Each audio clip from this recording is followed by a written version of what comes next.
Hello friends, আমি তোমাদের SPD sir. তোমরা দেখছো আমার ইউটিউব চ্যানেল। আমরা আলোচনা করছি নবম শ্রেণীর অধ্যায় 20 অর্থাৎ স্থানাঙ্ক জ্যামিতির ত্রিভুজের ক্ষেত্রফল এই চ্যাপ্টারটি নিয়ে, যেখানে এর আগের ভিডিও পর্যন্ত আমরা কোষে দেখি 20 এর 4 দাগ পর্যন্ত অঙ্কগুলো নিয়ে আলোচনা করেছি। আজকে আমরা পরবর্তী কিছু অঙ্ক নিয়ে আলোচনা করব। তাহলে চলো শুরু করে দেওয়া যাক।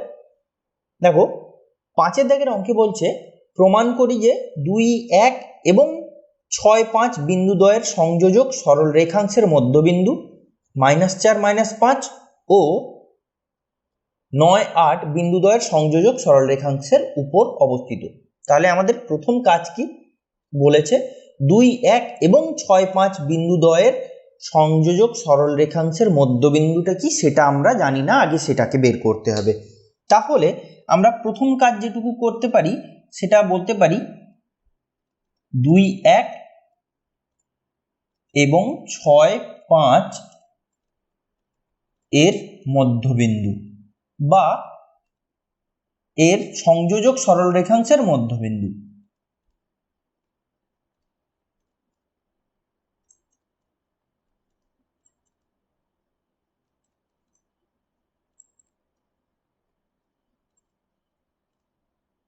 আমরা আগের চ্যাপ্টারে মধ্যবিন্দু বের করতে শিখেছি। সেখানে কি জানি আমরা, দুটোর এক্স যে পার্ট রয়েছে, এখানে এক্স কত পার্ট 2 আর একটা কত, এই ক্ষেত্রে 6, তাদের যোগফল বাই 2।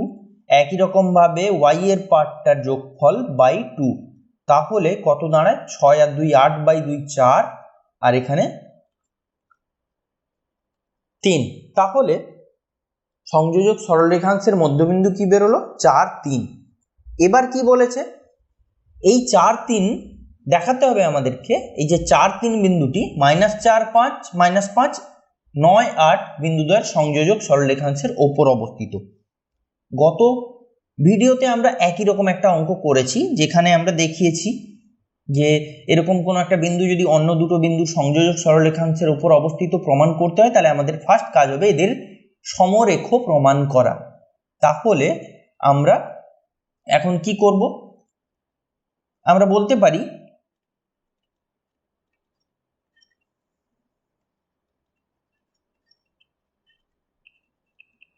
দেখো, এই দুটো বিন্দু দেওয়া আছে এবং 3 নম্বর বিন্দুটা আমি বের করেছি মধ্যবিন্দু। তাহলে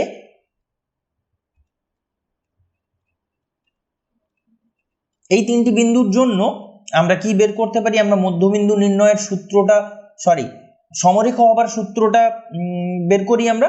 দেখো, সমরেখ প্রমাণ করবার যে সূত্রটা ছিল সেটা কি, x1 into y2 minus y3 plus x2 into y3 minus y1 plus x3 into y1 minus y2, এটা ছিল তার মড। তাহলে এখানে আমরা কি করতে পারি, এটাকে x1 y1 x2 y2 x3 y3 ধরে নিই। তাহলে কি জিনিস দাঁড়ায়, x1 মানে -4 ব্র্যাকেটে রাখলাম, y2 মাইনাস y3 মানে 8 মাইনাস 3 প্লাস x2 হচ্ছে 9, y3 -5 মানে +5 হয়ে যায়, x3 4, y1 হচ্ছে -5 মাইনাস y2 হচ্ছে গিয়ে 8। তাহলে পুরো জিনিসটা কি দাঁড়ালো, এইরকম কিছু একটা। আমরা যদি তার গুণ করি, এটা দাঁড়ায় 5, 5 মাইনাস 20 প্লাস 9 72, এখানে দাঁড়ায় 8, 5 13, 13 মাইনাস 13 আর 4 -52 তার মড। তাহলে পুরো জিনিসটা দাঁড়িয়ে যাচ্ছে কত, 0। তাহলে আমরা কি দেখাতে পেরেছি, এরা সমরেখ হয়ে যাচ্ছে। এদের মানে এরা 0 করার মানেটাই হচ্ছে গিয়ে এরা সমরেখ, আমরা সেটুকুই বলতে পারি। তাহলে এখান থেকে আমরা কি বলে দিতে পারবো না, অতএব যেহেতু বিন্দু তিনটি সমরেখ, তাই -4 -5 9, 8 ও 4 3। আচ্ছা এটা বলি আরো বেটার হয়, 9 8 বিন্দুদ্বয়ের সংযোজক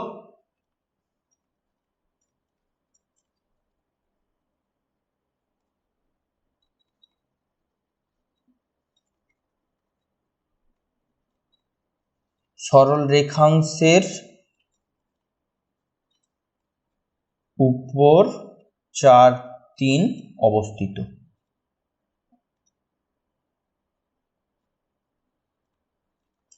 আশা করি বোঝাতে পেরেছি। মানে সোজা কথায় প্রথম কাজ হচ্ছে গিয়ে এদের আমাদের মধ্যবিন্দুটাকে বের করানো, তারপরের কাজ হচ্ছে গিয়ে এই তিনটে বিন্দুকে সমরেখ আমরা প্রমাণ করে দিলাম। যখনই সমরেখ প্রমাণ করে দিতে পারছি তখনই আমরা বলছি যেহেতু সমরেখ তাই বিন্দু তিনটি বা দুটো বিন্দু সংযোজক সরলরেখাংশের উপর 3 নম্বর বিন্দুটি রয়েছে, অর্থাৎ যে বিন্দুটি কিনা মধ্যবিন্দু। চলো এরপর 6 দাগের অঙ্কটা কি বলেছে একটু দেখে নিই। আচ্ছা বলেছে 6 দেখো দুটো অঙ্ক বলেছে 1 এবং 2। আমরা আপাতত একটাই করব। সেখানে কি বলেছে 6 একটা বলেছে 4টে বিন্দু দেওয়া আছে, 4টে বিন্দু দিয়ে বলছে এর যে এই 4টে বিন্দু দিয়ে যে চতুর্ভুজটা আমরা গঠন করতে পারবো তার ক্ষেত্রে ক্ষেত্রফল নির্ণয় করি। আমরা প্রথম ভিডিওতে চতুর্ভুজ ক্ষেত্রের ক্ষেত্রফল নির্ণয়ের একটা সূত্র পড়েছিলাম। সূত্রটা আমি একটু লিখে নেব। আমরা জানি কি জানি না চতুর্ভুজ আকার ক্ষেত্রের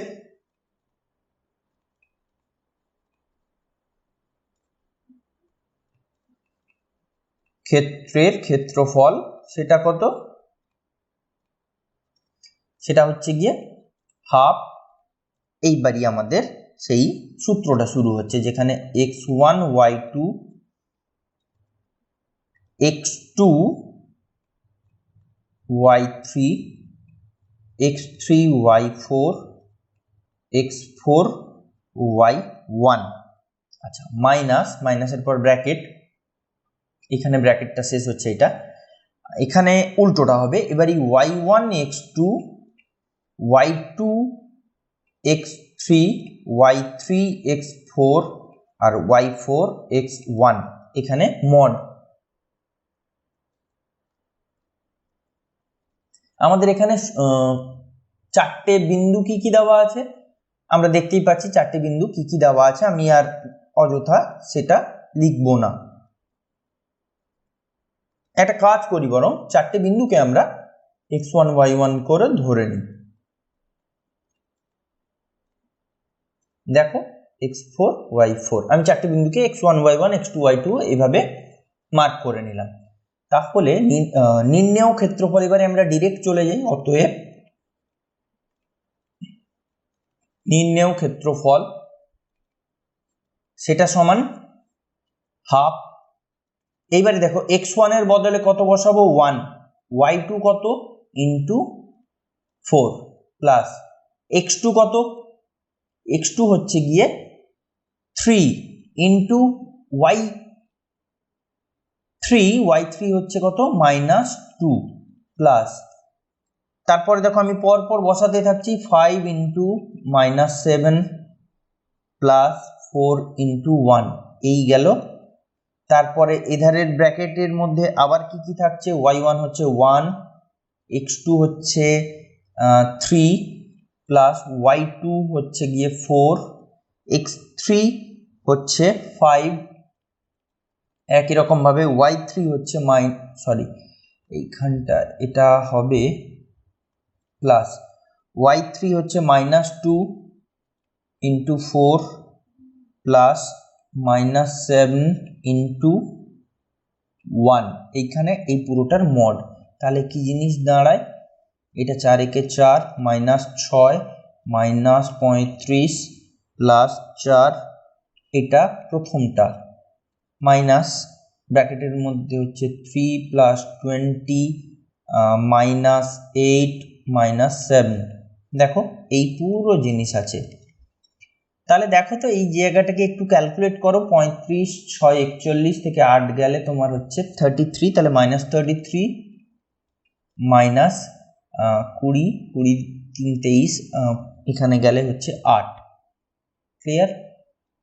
তাহলে এর মড সোজা কথায় বলতে গেলে হাফ ইন্টু, তাহলে -41 তার মড, তার মানে হাফ ইন্টু 41। মড মানে আমরা জানি পজিটিভ ভ্যালুটাই বাইরে আসবে, তাহলে টোটাল জিনিসটা কি দাঁড়ালো 20.5। আমি যদি পয়েন্টে নিয়ে যাই নাহলে 20.1/2 এখানে বর্গ একক। কেন বর্গ একক? কেন না, যেহেতু ক্ষেত্রফল সবসময় বর্গ এককে হয়, তাই বর্গ একক। বেশ, এটা আমরা 6-এর 1-এর অঙ্কটা করলাম। একই রকম ভাবে, একদম একই রকম ভাবে তোমরা নিজেরাই বাড়িতে চেষ্টা করলে 6-এর 2-এর অঙ্কটা করে নিতে পারবে। চলো আমরা 6-এর 2-এর অঙ্কটা না করে চলে যাচ্ছি 7-এর দাগের অঙ্কটায়। 7-এর দাগের অঙ্ক কি বলেছে, ABC 3টি বিন্দু, তার স্থানাঙ্ক যথাক্রমে 3 4 -4 3 এবং 8 -6। তাহলে একটা এবিসি ত্রিভুজ, তার 3টে বিন্দুর স্থানাঙ্ক রয়েছে, আমি এঁকেছি দেখো 3 4 -4 3 আর 8 6। আচ্ছা, এবিসি ত্রিভুজাকার ক্ষেত্রের ক্ষেত্রফল নির্ণয় করি। তাহলে ফার্স্ট কাজ হচ্ছে এদের ক্ষেত্রফলটাকে নির্ণয় করতে হবে, এবং দ্বিতীয় বলেছে এ বিন্দু থেকে বিসি বাহুর উপর অঙ্কিত লম্বের দৈর্ঘ্য নির্ণয় করি। আচ্ছা, এই যে লম্বটা অঙ্কন করা হয়েছে, ধরে নিই এর দৈর্ঘ্য হচ্ছে গিয়ে h। তাহলে আমি যেটা ধরলাম সেটুকু লিখি, ধরি এ থেকে বিসি বাহুর উপর অঙ্কিত লম্বের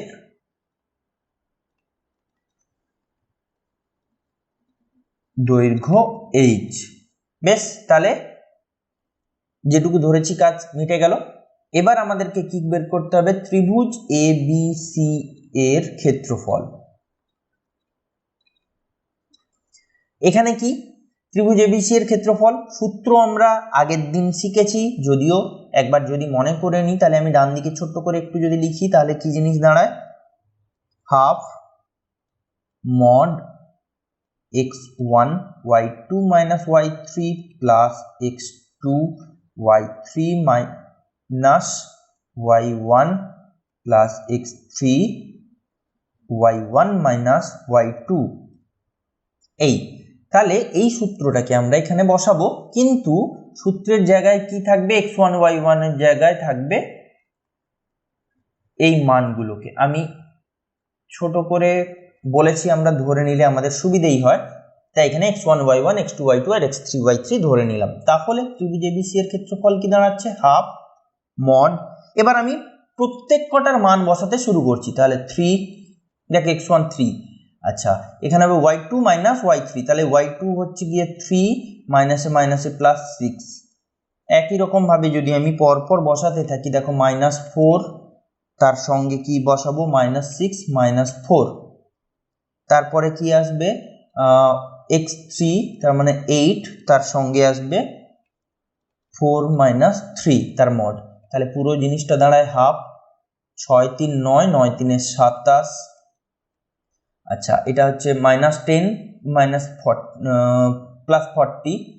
আচ্ছা, লাস্টেরটা হচ্ছে গিয়ে +8 তার মড। তাহলে পুরো জিনিসটা দাঁড়াচ্ছে 75/2 বর্গ, বা এটাকে আমরা লিখতে পারি 37.1/2 বর্গ একক। তাহলে এই গেল আমার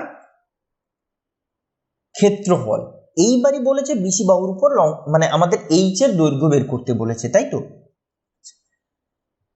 তাহলে কি জিনিস দাঁড়ালো, আমি লিখতে পারি ত্রিভুজ ABC এর ক্ষেত্রফল সমান 75/2 বর্গ একক। এটা আমরা পেয়েছি। আচ্ছা, এবিসি ত্রিভুজের ক্ষেত্রফল নর্মালি আমরা কি জানি, আমরা যে কোনো কিছুতে, আমরা একদম অন্য কোনো কিছুর ক্ষেত্রে আমরা যেটা শিখেছি সেটা হচ্ছে একটা ত্রিভুজের ক্ষেত্রফল হচ্ছে হাফ ইন্টু ভূমি ইন্টু উচ্চতা। এটা আমরা শিখেছি। এক্ষেত্রে ভূমি কোনটা, বিসি, উচ্চতা কোনটা, এইচ, তাহলে ত্রিভুজ এবিসি এর ক্ষেত্রফল আমরা বলতে পারি half into BC into H সমান 75/2 বলতেই পারি। এবার দেখো বিসি এর ভ্যালু কত, আমরা জানি বিসি বাহুর দৈর্ঘ্য বের করতে হবে, তাহলে বিসি বাহুর দৈর্ঘ্য আমাদেরকে জানা নেই এখনো, তাই তো? তাহলে আমাদের এর আগের কাজ হওয়া উচিত ছিল যেটা বিসি বাহুর দৈর্ঘ্য বের করে নেওয়া। আমি এখানেই বের করে নিই, এটা আর কাজে লাগবে না। তাহলে আমরা এখানে করতে পারি যে বিসি বাহুর দৈর্ঘ্য সেটা কত, দেখো বিও জানি সিও জানি, আমরা কি জানি √/(x2 - x1) তার মানে তার হোল স্কোয়ার প্লাস y2 মানে -6 মাইনাস, আমরা আগের চ্যাপ্টারে পড়েছি, তাহলে এটা দাঁড়ায় 144 আর 4 12 এর হোল স্কোয়ার, এটা 9 মানে 81 তার রুট মানে √225 মানে 15। তাহলে বিসি কত বেরোলো 15 একক। আচ্ছা, এখন আমরা বিসি জেনে গিয়েছি, তাহলে বিসি কত 15, উচ্চতা এইচ, তাহলে 75/2, তার মানে এইচ সমান 75/2 গুণ ওপারে গিয়ে 2টা হাফ হয়ে যায়, 15টা নিচে আসে, তাহলে 2 আর 2 কেটে গেল, 15 5 75, তার মানে এইচ কত বেরোলো 5। তাহলে এইচ এর মান বেরোলো 5, তাহলে 5 কি বলতে পারি আমরা 5 একক, এটাই আনসার। তাহলে আমাদের দুটো আনসার চেয়েছে, দেখো এইখানে একটা আনসার আমরা বলতে পারি, কেন না বলেছে ত্রিভুজাকার ক্ষেত্রফল বের করতে, আমরা এখানে ক্ষেত্রফলটা বের করেছি 37.1 বর্গ একক, আর দ্বিতীয় বলেছে বিসি বাহুর উপর যে লম্বটা তার দৈর্ঘ্য বের করতে, সেটা কত বেরিয়েছে 5 একক। এরপরে 8 দাগের অঙ্কটা কি বলছে দেখে নেব। দেখো 8 দাগের অঙ্ক বলেছে এবিসি ত্রিভুজের এ বিন্দু স্থানাঙ্ক 2, 5 এবং ত্রিভুজটির ভরকেন্দ্রের স্থানাঙ্ক -2, 1 হলে বিসি বাহুর মধ্যবিন্দুর স্থানাঙ্ক নির্ণয় করি। আমরা ক্লাস 9 তোমার প্রথমের দিকের উপপাদ্যগুলো করতে গিয়ে ওখানে দেখেছি কি ভরকেন্দ্রটা মধ্যবিন্দু দিয়ে পাস করে, তাই তো? মানে একটা ত্রিভুজের ভরকেন্দ্র, আমি যদি এই ত্রিভুজটারই কথা ভাবি, এই ত্রিভুজটার 3টে বাহুর নাম হচ্ছে এ বি সি, এ বিন্দুর নাম দেওয়া আছে স্থানাঙ্ক 2, 5, আমি সেটাই লিখেছি। এইটাকে ভরকেন্দ্র আমরা সাধারণত জি দিয়ে ভরকেন্দ্রকে ডিনোট করি, তাহলে এই জি বিন্দুটা যেটা হচ্ছে -2, 1 এখানকার স্থানাঙ্ক, আমরা জেনেছি যেটা যে এই জি বিন্দুটা মানে এ জি কে যুক্ত করে আমি যদি বাড়িয়ে দিই, তাহলে এখানে যদি ডি বিন্দুতে গিয়ে ছেদ করে সেটাই হবে তার মধ্যবিন্দু। এটা আমরা এর আগের উপপাদ্যতে পড়েছি।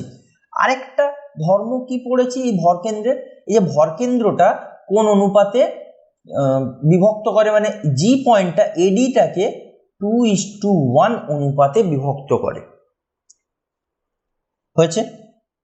সেই জিনিসগুলোর এখানে একটু প্রয়োগ হবে, আমরা সেই প্রয়োগগুলোকে একটুখানি লিখব।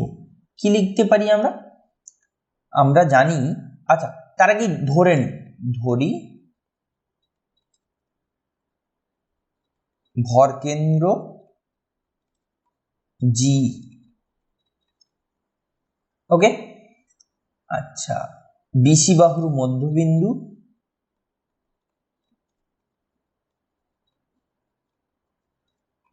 ডি, তার স্থানাঙ্ক xy, তাহলে আমরা এখানে ধরে নিয়েছি ডিটা কত xy, বেশ। এরপরে কি দাঁড়াচ্ছে, আরেকটা জিনিস এখানে আমরা জানি কি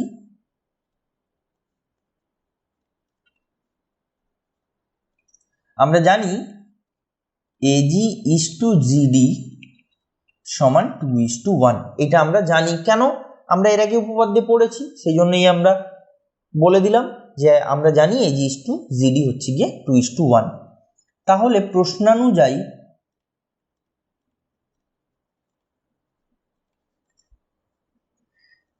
যেহেতু 2:1 অনুপাতে বিভক্ত করছে, এর স্থানাঙ্ক xy, ডি এর স্থানাঙ্ক xy আর এর স্থানাঙ্ক হচ্ছে 2 5, তাহলে আমরা বলতে পারি যে আমরা যে পড়েছিলাম না m:n অনুপাতে যদি দুটো বিন্দু স্থানাঙ্ক হয়, মানে মনে করিয়ে নিই একটুখানি, x1 y1 আর x2 y2 বিন্দু যদি কোনো মাঝখানের একটা পয়েন্ট, আচ্ছা ধরো এটা a এটা b, এই সরল রেখাটাকে মাঝখানের কোনো একটা বিন্দুতে c বিন্দুতে m:n অনুপাতে যদি বিভক্ত হয়, c বিন্দুটার স্থানাঙ্ক কত হবে না আমরা পড়েছিলাম mx2 plus nx1 by m plus n আর my2 plus ny1 by m plus n, এটা পড়েছিলাম তাই তো।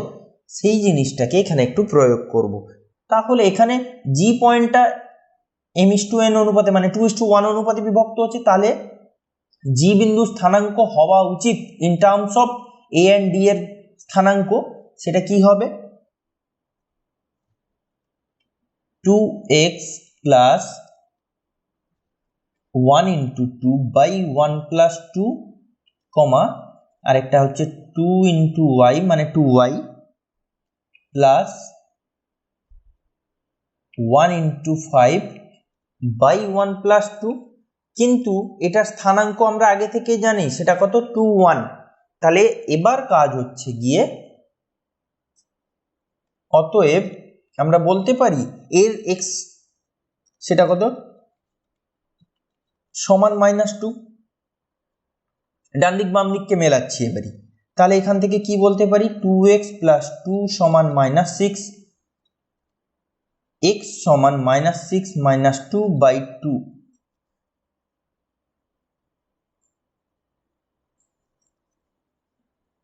এটা -6 বাই 2 দ্যাট ইজ -4।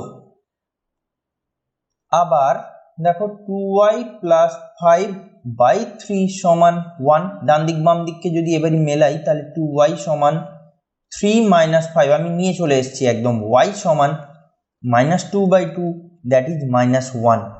তাহলে আমরা কি বলতে পারি অতএব ডি বিন্দু স্থানাঙ্ক বা বিসি বাহুর মধ্যবিন্দু ডি এর স্থানাঙ্ক কত -4 -1, এই গেল আমাদের আনসার। বেশ, আজকে এ পর্যন্তই থাক, পরের ভিডিওতে বাকি অঙ্কগুলো নিয়ে আলোচনা করা যাবে।